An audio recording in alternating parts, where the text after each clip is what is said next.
A person from a normal, lower middle class background, if he becomes branch manager in SBI, then the whole colony knows about it.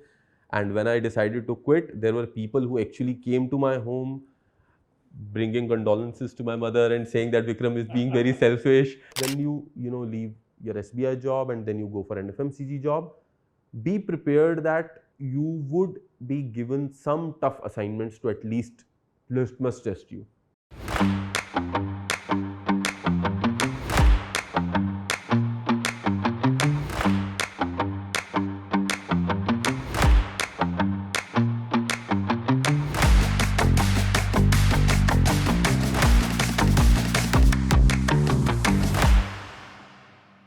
Alright guys, we are back with another episode of My First Job. This is our episode 3, and in today's episode we have Vikram Dhawan, who is a senior brand manager at Dabur. He shares a lot of decision making insights he took navigating his career. He started his MBA journey after 9 years of his corporate career. I'm sure you will pick a lot of value from this video, so stay tuned. Make sure that you are sitting with a pen and paper, because the things that you're about to hear, I'm sure you won't find elsewhere. Hello Vikram, thank you for having us at your home. Hi, Seth. Thank you for coming here. So for our audience, why don't you introduce yourself, who Vikram is and what he does? Okay, who Vikram is. Currently, I'm a brand manager at Dabur. I'm a custodian of a portfolio of brands in food category. I believe that I am the biggest champion of my consumers or Dabur consumers for my brands. So my career starts with a truck accident, right? That's the most important event in my career. I'm fresh out of college and I'm looking for a job on my Chetak scooter, and here I go ram into a truck. The scooter breaks into, my helmet breaks into, and later I found out that on that intersection, the mortality rate of accident is very high because that was accident prone area. I picked myself up and then I looked at the stuff, and then the very first time in my life, I knew in my bones that my life can end, right? Before that day, I was a produce of government schools, government colleges, below the curve, if I can put it that way, with a very bad attitude, socially awkward, anger problems, and communication skills at a level where I couldn't read a English newspaper. You look at this thing and then you say that, okay, no, I'm going to improve. So that's the first step that happens into my career. I did a self-assessment. The first most important thing was to have good communication skills to be a professional. I belong to a humble family, so breadwinning is important. I do not have the luxury to have a couple of years again to redo the stuff that I want to do. So I joined IMS Learning Resources as an entry-level job. Rose through the ranks. Mr. Pravinder Singh, my boss, angel of a man, imperturbable, exactly opposite of who I was. He took me under his wing. By the time in 3.5 years, I left out of there, I was maybe one of the most well-read, sophisticated, cogently communicated guy. But then the same thing happened again, that I thought, what is next, and what is the chink in my armor? What is the thing that I don't know anything about, but it is very important? So then I realized that I don't know anything about money. The best place to learn about money is State Bank of India. So here I, go and crack the PO examination. Happened on the first try. I don't know, lucky, or maybe I was that good at that time. Joined State Bank of India. I was enthusiastic. And in those days, you remember the bank was going through these NPA problems, non-performing asset problems and all that. And I was extremely good at reading stuff. I acquired some, skills that I could transfer there. So I could absorb a huge amount of material in a short period of time. For that, I was put into the non-performing asset, fraud management, conflict resolution, all these hot plates of the banking, right? For 3.5 years, I was practically a troubleshooter for a bank. It means that they would send me to a branch that has had a major problem. Maybe the NPAs have shot up. Maybe somebody has stolen your ATM. Maybe the fire was there. Maybe a fraud has happened. Or maybe the branch is making losses and you have to turn it around into profits. I would spend around 3 to 6 months like a consultant, but who had responsibilities down there. So in those 5 years, I served a lot of my stint was in rural areas, semi-rural areas, working through the community, learning the challenge. that was the time when I was introduced to the real India, right?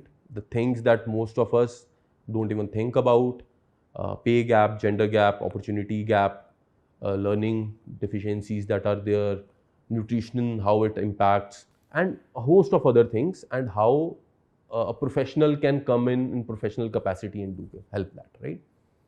But I felt at that time that I was not doing a lot of strategic work. I was stuck in a vertical where, if I don't diversify my learnings back then I would be stuck there. So I needed to retool myself.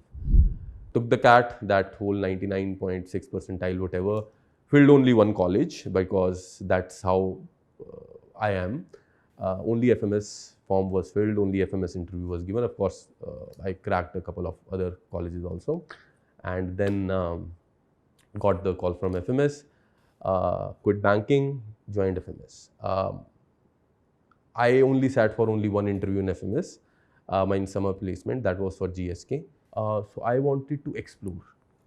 And what could be the opposite thing of being a banker than being, an FMCG sales guy? Because I didn't know anything about sales, because after my first stint, it was more about the business would come to me and then a lot of analytical things is happening, but not sales, right? So I did that FMCG. I sat into the interview, got the summer internship, was sent to Bihar, rural Bihar. Interesting case, during my stint, I was so deep in rural Bihar that once I walked, while doing my, Reiki and all that, I walked into Nepal. Yeah, that's really happened, right? So I still have a peck. Yeah, cross the border by mistake, and then I just realized that I am in Nepal, and in Nepal there is no milestone to click pictures by. So I am standing behind a board of a political party that is of Nepal's, right? So got the PPO, and then I was into GSK, did my marketing and empty stint down there. Then I was sales guy, area sales manager, and then after we merged into this HUL thing. And after that I thought, okay, now the sales is done. What is the one thing that I don't understand? What is chink in my armor right now? I knew how sales happen on ground, but I don't know how it happens through screen. So what is the next logical step? E-commerce. I got an opportunity in Dabur. I was always interested in brands, but then in e-commerce I understood that, okay, what the branding and the importance of branding is all about, right? And then I wanted to go behind the scenes, that, okay, I have sold through screens, I've sold through, faces, I've sold through ground. Now let's understand what is my chink in my armor right now. So it's brand, it's consumer, how from the starting point to the ending point, here I am in Dabur as a brand manager, going through it again. So that's it. Love it. So is chink in the armor your North Star always when it comes to you learning or growing professionally and personally as well? I believe that this stems from the way I approach things, because once you are in a profession, I believe after a certain period of time, if you stay in that profession only, your thinking becomes a bit stale. It is possible that your productivity increases. It is possible that you are doing things faster, in a better manner. You are, taking decisions on a bigger scale. But after a certain period of time, some kind of stagnancy sets in, and that requires movement, right? And most of the professionals do that in order to reinvigorate. But why would you, jump out of the bed every morning and do something? Like, everybody is hustling. Why would you hustle? Yeah. So if you are going to change, the direction you are going to change becomes very important. Am I going towards, should I go towards pleasure, or should I go towards things where I'm getting more money, or, more prestige and all that? Or should I go towards things that I currently have no idea about? But yeah, productive learning, or learning while you are producing, is somewhat of a mantra for me. Vikram, so I saw a LinkedIn post where you mentioned that how surfing grounds you, and how you see being a brand manager, that you always have new problems to solve, and it will never cease to exist because the FMCG sector in India is ever growing, and it's so dynamic that something keeps on happening every day, and no problem, you can sit for it and think that now I have completely solved it, and then move on to the next. So how do you consider a job well done as a brand manager? Okay. First of all, it is not only the environment or the job or the system or the problems that are changing. My primary concern is that my consumer keeps on evolving. The job well done gets divided into two parts. First is a strategic job, and the another one is a tactical job, right? No matter what you do, no matter whether you are a brand manager or you do any other operational job or anything, a significant part of your job would be dotting the I's and crossing the T's, right? So that's what happens, right? If you do that to a certain level of efficiency and things are not falling through the cracks, then you consider that job well done. But the another part that keeps on going parallelly is the understanding you keep on gaining, and the evolution of how things are shaping up, and more importantly, the evolution of your predictions, how things are going to be, is you keep on learning. And in that second phase, you are more or less like a scientist, right? You think that you have a hypothesis, you think that if I do this, something else is going to happen. You do it on a small scale because you don't want to burn a lot of money, which is called a pilot. And if your pilot works, you do it on a big scale. And if you are proven right, then you feel, yes, I was proven right. And then there is some other problem that comes up. And if you are not, if you are wrong, ideally you should get wrong at the pilot stage.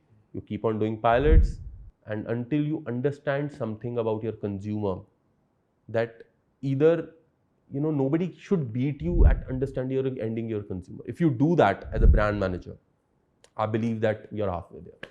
Which is why you straight away in your introduction mentioned that you are a champion of your own product. I have to be like see, the thing is that if I'm not in love with my own product, I don't know if the love affair can last with my consumers at all, right?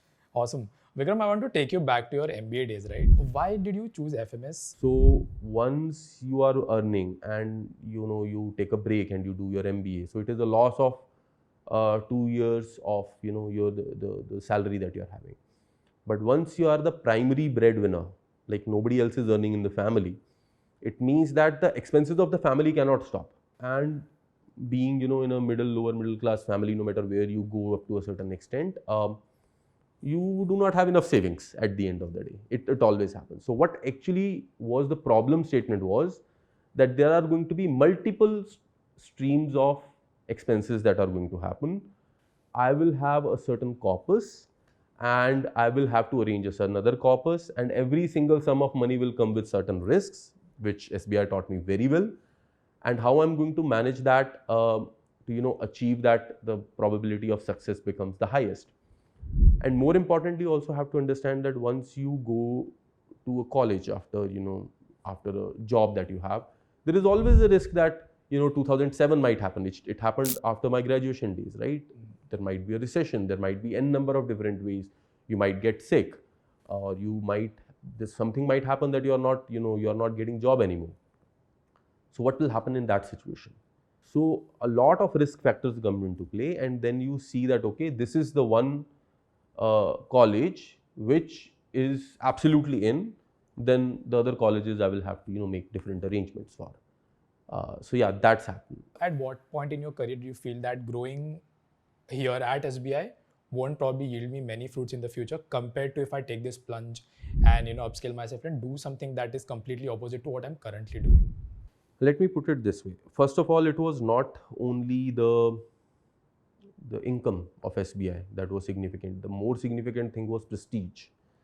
A person from a normal, lower middle class background, if he becomes branch manager in SBI, then the whole colony knows about it.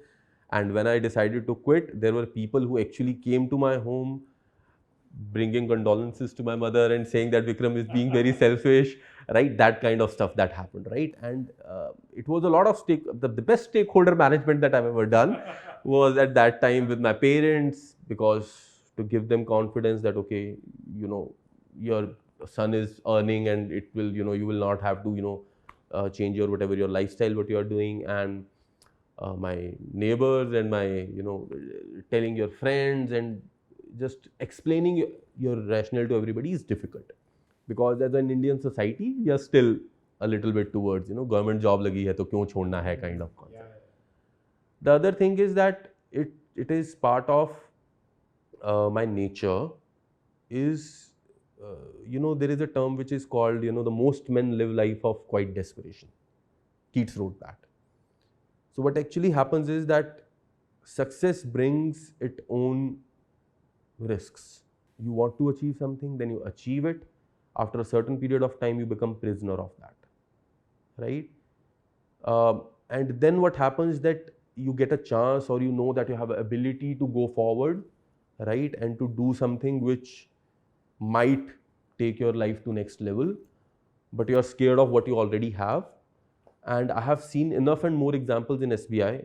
I have met the most brilliant guys work for SBI, because you look at their profit and loss statement, you know that some pretty brilliant guys have to work in SBI in order to get that profit and get that results.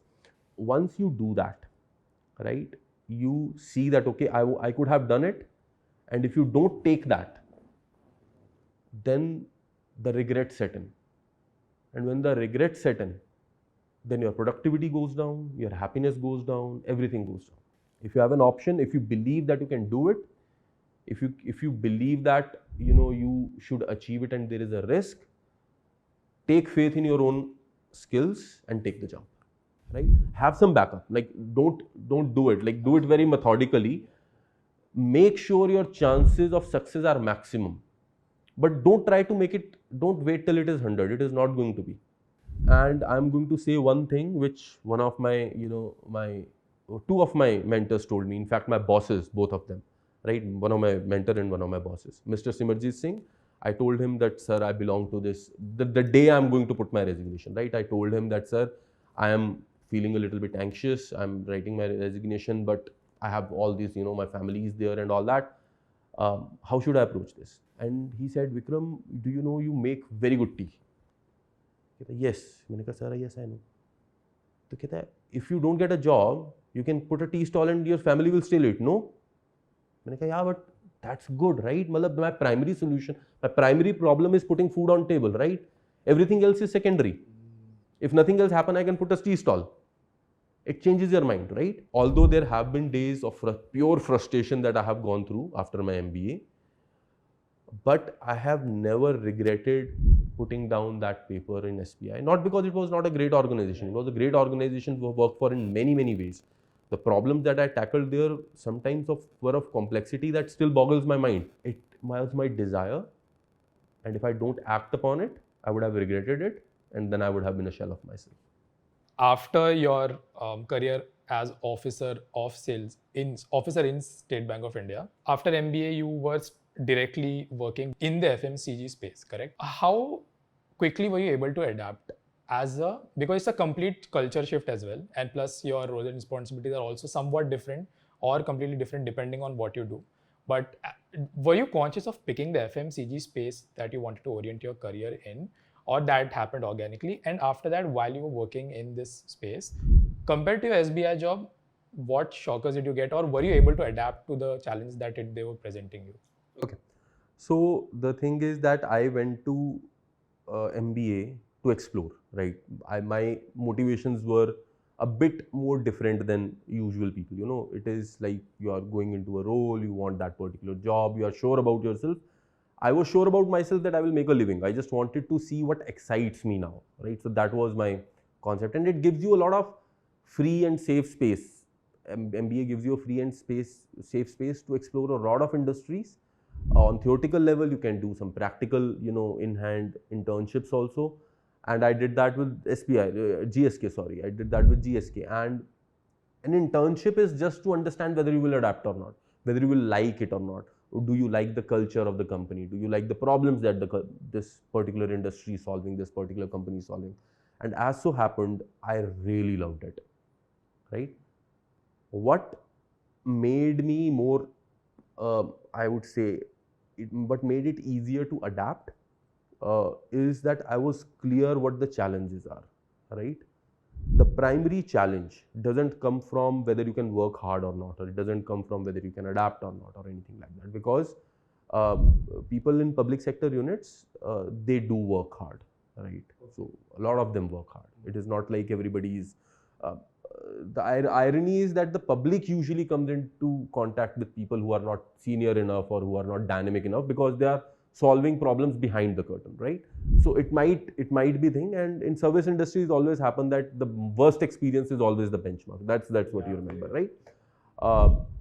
But given that, it is not the biggest challenge is not your mindset. The biggest challenge is the perception of people around you, right? You go into a team, you go into an organization after SBI, after any PSU. If you are doing that, the first challenge, and you should be very clear about this, that people will believe that you are a slacker. Right? Yeah. Why? Because in Indian society, we believe that PSU jobs are cushy jobs. Right? So what will happen that when you leave your SBI job and then you go for an FMCG job, be prepared that you would be given some tough assignments to at least litmus test you. You don't see that as being unfair. Okay? You don't see that as something, somebody is getting assignment in urban areas and I have been sent to, Bihar, in rural areas, in such an area where I cross the international border and I don't know it. You see it that, okay, this is the litmus test. And once you prove your mettle in that, the kind of appreciation, respect, the kind of, the gelling in that happens is, I believe, also impossible if you go straight through your private job, right? And you show other people that, okay, you are capable of it. After a certain period of time, they even forget that you are from SBI, and then you tell that you are from SBI, and then they say, oh my God, why did you switch your job? Something like that, right? Also, Vikram, who better to ask you, what are some of the realities of being a brand manager that you would like to share with future aspirants, that this is something that you should know? Like any other job, brand management has some heavy component of operations to it, right? People believe brand management, or people who have not done brand management, they believe that brand management is all about shooting ads and going to consumers and doing all that good stuff. But a lot of it is operations, and it has to be that way for two reasons. When I say that you are champion of the brand, it means that you are champion from the brand from the day the raw material was procured to the day it was consumed. You will have a lot of stakeholders and subject matter experts in your team, and you are lucky enough to have that at every stage. But there is not even a single stage if things are breaking down. You cannot say that that is not my problem. Throughout the entire, from end to end. From end to end. Because brand is not only about demand creation. It is about demand fulfillment also. Yeah. It is about demand capturing also. Right? And I am not as stalwart in brand management. I'm still a newbie brand management. So I would not, like to make big declarations. But as much as I have understood it, most, I would say, significant amount of problems a brand faces are actually not strategic problems. They are operational problems, right? And once you get into those and you solve them, then you get the right to think about strategy. And in most FMCG organizations, you have a lot of guidance for that. And there is a reason for it.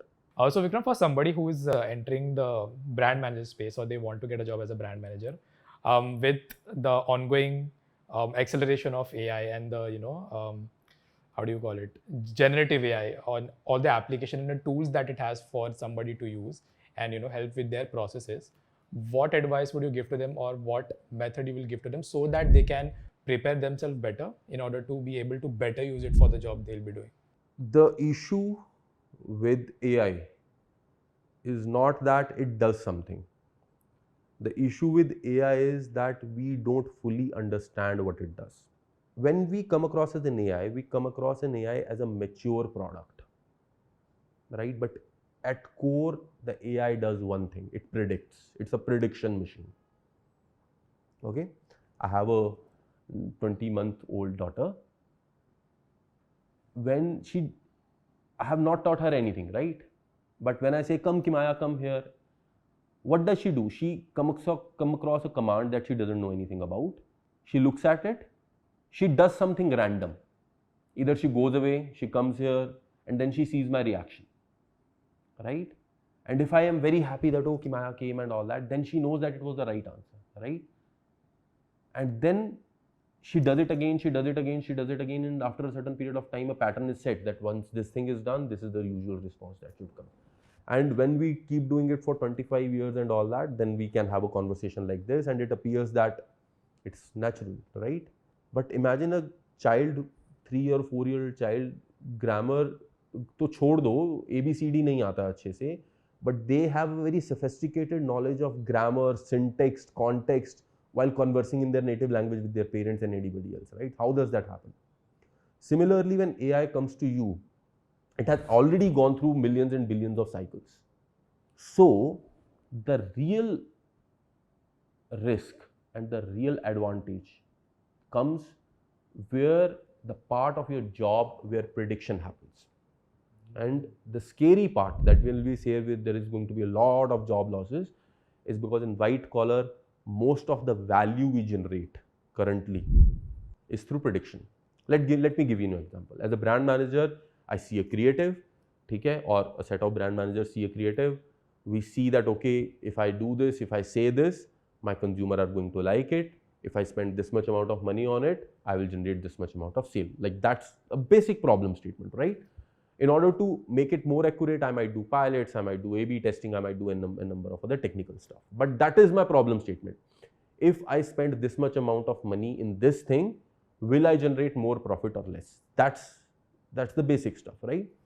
And where I'm getting paid because due to my experience, due to the things that I have done before, due to the understanding of the market, the work that I'm putting in, my predictions are more accurate than an average Joe. Right? And hence I'm able to bring in efficiencies into the system because the company, the organization get maximum bang for their buck. Right? Yeah. Now replace that function with an AI. It has enough data. You just fill in that these are my consumers, or even you don't fill in that consumer, you just say that I want to make more profit. And then it tells you exactly what to do.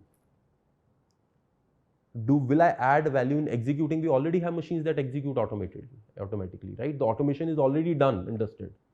This is the real danger. If you're a finance analyst right now, what do you make your money out of? Predicting where market is going to move. Right? That's your whole jam is. If you get a machine that does that better than you, right? And it's not like that we couldn't do that before. There were no machines and all that, but it was very expensive. Okay. Right? AI is not a technological problem. It is an economic problem. It is a problem of economics. You know that before, the IBM happened, there were human calculators. Sputnik was right. There were no computers at that time, right? So what they used to do, they used to have humans that would sit down and then they would, do the calculations, and then that particular amount of fuel would be loaded and that would be done, right? Now, when I say calculator, human doesn't come into your mind at all. Because calculator made calculations arithmetic cheap. That's what it did. We are doing a lot more mathematics than we used to do before that, right? Our lives are not simpler, right? But mathematics got cheap. So people who were doing mathematics went out of the picture. Currently, prediction is very expensive. That's why you have pundits, that's why you have professionals, that's why you have analysts, that's why there are people who are coming to you and telling the market will move that way, this way, consumer will do that, right? But once that particular thing is automated, the prediction becomes cheap, especially short-term prediction, which AI can only do, right? There is the reason why weather reports are accurate only up to 3 to 4 days. Right? Yeah. Because we consume the maximum amount of data and maximum amount of computational power, I believe, only in weather forecasting. And we have done that for like 30 years, 40 years now. We have legacy of it, right? And still we cannot do that because systems are so complicated that the prediction always break down after 3-4 days, right? Or immediately stuff, or the things that are not often repeated and all that, Okay. So if you are entering workforce right now, or if you are a brand manager, or if you are anything, currently what you would do, that you would use AI for exploration. You will have a lot of things to choose from. Get clear what your choice is. In long, medium to short term, if you're in a prediction game, then be clear where you are going to bring your value from. Vikram, so compared to your work at SBI as an officer, how much benefit has FMS aided you in terms of a financial journey, comparing your SBI days to your role in Dabur right now as a brand manager? So if you are saying that how much I'm earning more, I would say that just out of an SBI, maybe 2x, that was my immediate jump. Okay? Currently, I would be significantly more than that. But yeah, I would say that there is a significant uptake in monetary benefit when you do an MBA from at least premium 1B school college. Until unless you were working for already overpaid organizations. So SBI is a fairly decently paid. There are benefits, of course, but monetarily I was very well off. Yes, I can say that. Because the kind of assignments I was doing and the kind of mindset I have, and the mindset a lot of people around me have, is that if I'm working for something, it is my home, it is my baby, it is my business, I'm running it, right? So if it doesn't require any actionable on my part right now, I can, take a early day off sometimes and come home. But if something critical is happening, then there is no clock to be seen at, right? Of course, I'm not saying that I do not have my family obligations. I'm not saying that I do not have to manage this. I'm not saying that it does not lead to a lot of conflict. But I don't think that it has changed to such a manner that I would, see any significant difference. If you are doing what you are doing and if you are loving what you are doing, then usually the hustle is like that only, So I think that it's pretty much the same, not too much great, not too much less. Yes. Yeah. Awesome. Vikram, thank you so much for sharing genuinely valuable insights, because a lot of our audience, they really crave and they would want to know how to think about their career and what are some of the aspects that probably they should learn and they should maybe take back from you, which will help in their decision making abilities to navigate probably their own career in the future. So thank you so much for taking out for this time. Thanks for having me. Guys, if you like this episode, please do let us know by liking and sharing this video with people you think will find this video interesting. Also, comment down below your favorite part and the questions that you have which you want us to ask Vikram, and we'll get back to you with the answer. Also, do let us know which other guest you would like us to have on the episode of My First Job. Meanwhile, this is Saif from Team Inside IM signing off.